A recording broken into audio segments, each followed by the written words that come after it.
arrangement of element in periodic table.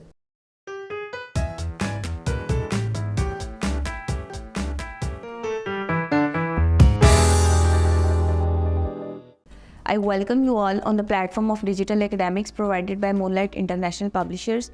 In this video, we will start our next topic, grade 6, chapter 6, that is element and its representation and arrangement in periodic table.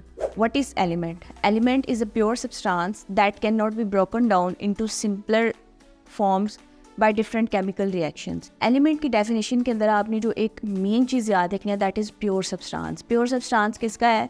Of its atom. Same types of atoms. अगर आप देखते हैं कि एक element के अंदर कितने atoms exist करते हैं, तो एक एलिमेंट के अंदर चाहे जितने भी एटम एग्जिस्ट करते हैं वो होंगे सेम टाइप के. ये आपका एलिमेंट है.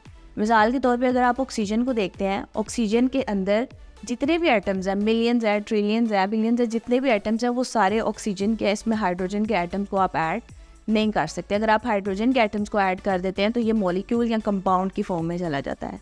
तो एलिमेंट में आपने ये याद रखना है, element is a pure substance. Pure substance क्यों कह रहे हैं?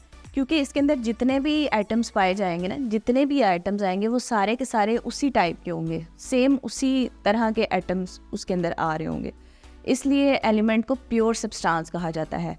इट कंसिस्ट ऑन सिंगल और सेम टाइप ऑफ एटम. ठीक है.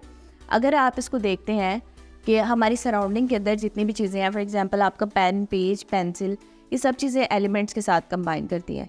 ठीक है. एलिमेंट्स हमारे इन्वायरमेंट के अंदर हर जगह पे एग्जिस्ट कर रहे होते हैं. ठीक है. जितने जो हमारे इर्द गिर्द जितने भी सराउंडिंग के अंदर एलिमेंट्स हैं उनको आप गिन नहीं सकते, लेकिन साइंटिस्ट ने जो एलिमेंट्स को स्टडी किया है वो 118 है. 118 ऐसे एलिमेंट्स हैं जिनको अब तक जिनकी फ़िज़िकल और केमिकल प्रॉपर्टीज़ को स्टडी कर लिया गया है.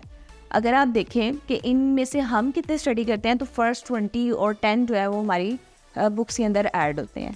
ठीक है. इनकी फ़िज़िकल और केमिकल प्रॉपर्टीज़ को हम स्टडी करेंगे. एलिमेंट की एग्जांपल में अगर आप देखें कि एलिमेंट फर्दर इसको एक्सप्लेन करें तो आप आयरन की एग्जांपल लें. अगर आप आयरन का एक पीस लेते हैं और उसको तोड़ते जाते हैं तो जो उसका स्मॉलेस्ट पीस है, जो उसको आप फर्दर ब्रेक नहीं कर सकते, उसके अंदर भी आयरन के एटम्स एग्जिस्ट कर रहे होंगे. इसलिए उसके अंदर जो एलिमेंट है वो आयरन का एलिमेंट है. ठीक है. तो आपने ये याद रखना है कि एक एलिमेंट कब रहता है? जब उसके अंदर उसी के एटम्स पाए जा रहे हों, उसी एलिमेंट के. अगर ऑक्सीजन का एक एलिमेंट है, उसके अंदर जितने भी एटम्स होंगे वो सारे ऑक्सीजन के होंगे. उसमें कार्बन ऐड कर देंगे अगर आप, तो वो एलिमेंट नहीं रहेगा, वो कंपाउंड बन जाएगा या फिर वो मॉलिक्यूल की फॉर्म में चला जाएगा. ठीक है.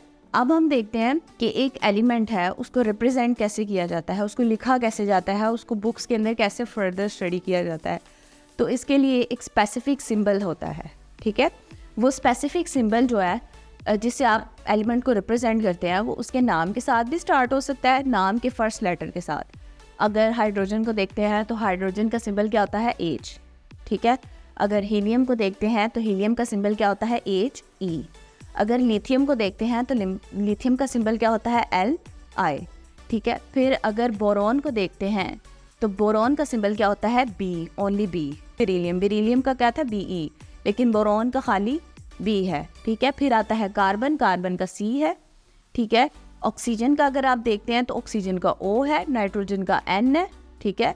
फिर उसके बाद अगर आप देखते हैं फ्लोराइड तो फ्लोराइड का F है और नियोन का अगर आप देखते हैं तो Ne है.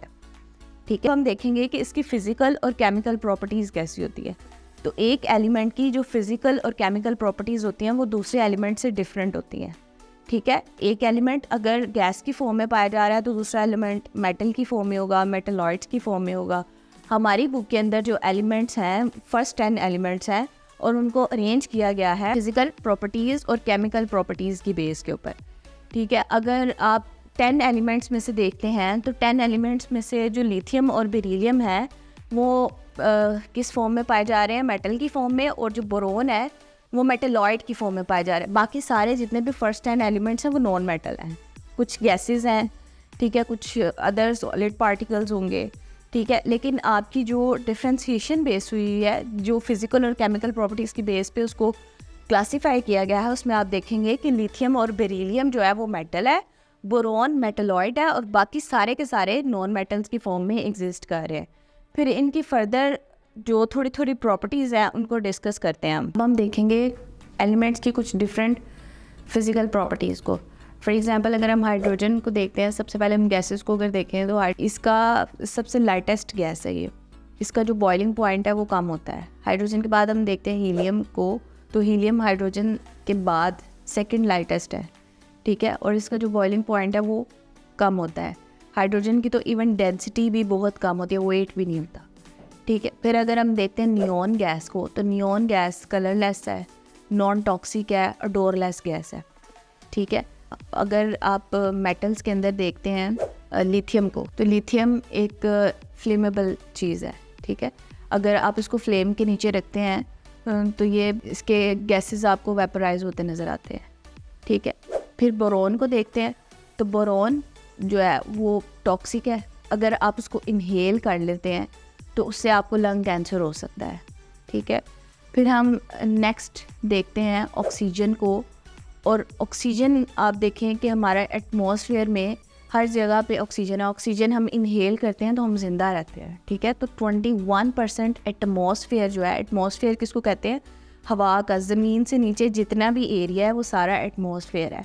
तो एटमॉस्फेयर का 21% जो पार्ट है वो ऑक्सीजन बनाता है। इसी तरह हम नाइट्रोजन गैस को देखते हैं, ये एक नॉन टॉक्सिक गैस है, ठीक है, और हमारे इन्वायरमेंट का जो एटमॉस्फेयर है उसका 78% पार्ट नाइट्रोजन गैस बना देती है, ठीक है। नेक्स्ट है फ्लोरीन। फ्लोरीन को आप देखेंगे कि ये हाईली रिएक्टिव गैस है, किसी भी एलिमेंट के आइटम्स के साथ इजीली रिएक्ट कर लेती है। फिर आप देखते हैं कार्बन को। कार्बन एक कंडक्टर के तौर पे आता है, ये हार्ड मटेरियल होता है, ट्रांसपेरेंट होता है, दूसरी तरफ आप देख सकते हैं, और ये बहुत अच्छा कंडक्टर है, एक्सीलेंट कंडक्टर इसको कहा जाता है। बोरॉन को आप देखते हैं तो बोरॉन भी हाईली रिएक्टिव होता है और ये सेमीकंडक्टर के तौर पे आता है।